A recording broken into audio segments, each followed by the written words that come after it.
महाराजगंज से। महाराजगंज के नौतनवा विधानसभा क्षेत्र के अड्डा बाजार में उत्तर प्रदेश के उप मुख्यमंत्री दिनेश वर्मा ने करीब 11 करोड़ रुपए की विभिन्न परियोजनाओं का शिलान्यास व लोकार्पण कर जनसभा को संबोधित किया। आपको बता दें, महात्मा बुद्ध इंटर कॉलेज में बने हेलीपैड पर उतरे उप मुख्यमंत्री ने सरकार के विभिन्न लाभार्थियों को योजना का लाभ दिया। उप मुख्यमंत्री ने प्रधानमंत्री आवास की चाबी दी और दिव्यांगजनों को ट्राई साइकिल भी दी। इसके अलावा उप मुख्यमंत्री ने उच्च शिक्षा और माध्यमिक शिक्षा के अधिकारियों के साथ बैठक करके आगामी परीक्षाओं और विद्यार्थियों के शुल्क प्रतिपूर्ति का जायजा भी लिया। अपने संबोधन में डिप्टी सीएम ने सपा और बसपा और कांग्रेस पर निशाना साधते हुए कहा कि कोरोना काल में बीजेपी कार्यकर्ता लोगों की सेवा कर रहे थे, जबकि अन्य दलों के लोग ट्विटर खेल रहे थे। अपने पक्ष में वोट देने की अपील करते हुए उन्होंने कहा कि प्रदेश में डबल इंजन की सरकार ने माफियाओं को उनकी जगह पर पहुंचा दिया है। डिप्टी सीएम ने कहा कि बसपा लोकसभा के चुनाव में दूसरे नंबर पर थी। इस प्रकार सपा और बसपा दूसरे नंबर के लिए एक दूसरे से लड़ रहे हैं। महाराजगंज से आशीष कुमार गुप्ता की रिपोर्ट।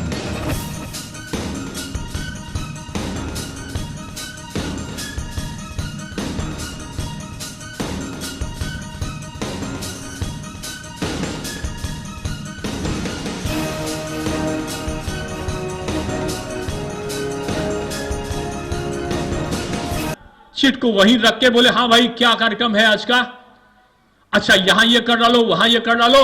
एक भी व्यक्ति को नहीं बताया कि उनको कौन सी सूचना मिली है। घर जाके अपने कमरे में जाकर 5-10 मिनट पिता के चित्र के आगे हाथ जोड़कर बैठकर स्मरण करने के बाद मुझको लगता कमरे में यही किया होगा, और अपने मुंह को धोने के बाद बाहर निकले और निकल पड़े अपने मुकाम पर फिर से जनता की सेवा करने के लिए। एक तरफ यह नेतृत्व है जो जनता के लिए अपने को समर्पित कर रहा था, और दूसरी तरफ वो नेता थे जो घरों में बैठकर ये योगी जी और मोदी जी कैसे हट जाए उसका षड्यंत्र कर रहे थे। इसलिए मैं आपसे कहना आया हूं, ये जाति का नाम लेंगे, संप्रदाय का नाम लेंगे, और ये विभिन्न प्रकार के लोगों को आपस में बांटने का नाम ले लेंगे। इनसे पूछो कि विकास के नाम पर आप क्या करोगे, तो इनका जवाब आएगा बड़े बड़े निडर होकर बोलते हैं। इनसे पूछो कि आप विकास के नाम पर क्यों नहीं बोलते हो, तो बोलेंगे अरे विकास तो जो हमने सपना देखा था वही तो शिलान्यास कर रहे हैं, वही तो ये लोकार्पण कर रहे हैं।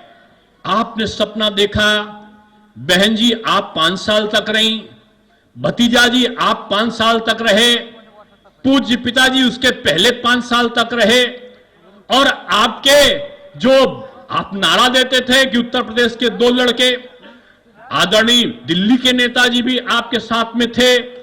दिल्ली की सरकार, कांग्रेस की सरकार को सपा और बसपा बाहर से समर्थन दे रहे थे।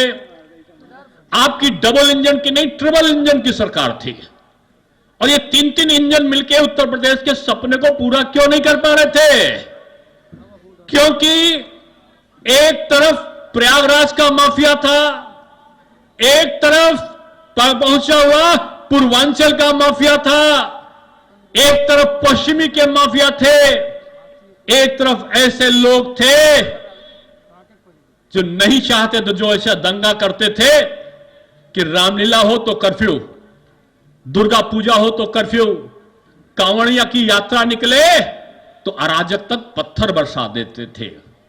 योगी जी आ गए, जहां पत्थर बरसाते थे कांवड़िया के ऊपर जो अराजक तक, तो वहां पर सरकार का हेलीकॉप्टर पुष्प की वर्षा करता है। ये बदला है ना उत्तर प्रदेश।